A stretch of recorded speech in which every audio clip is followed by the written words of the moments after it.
You want to see a neat naturally made rock formation? These are toadstools.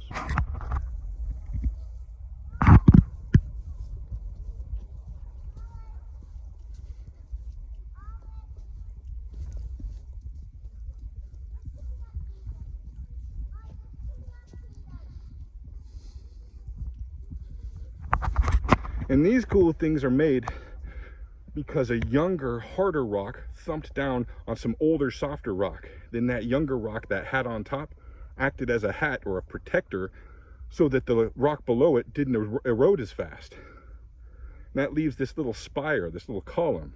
These are pretty neat.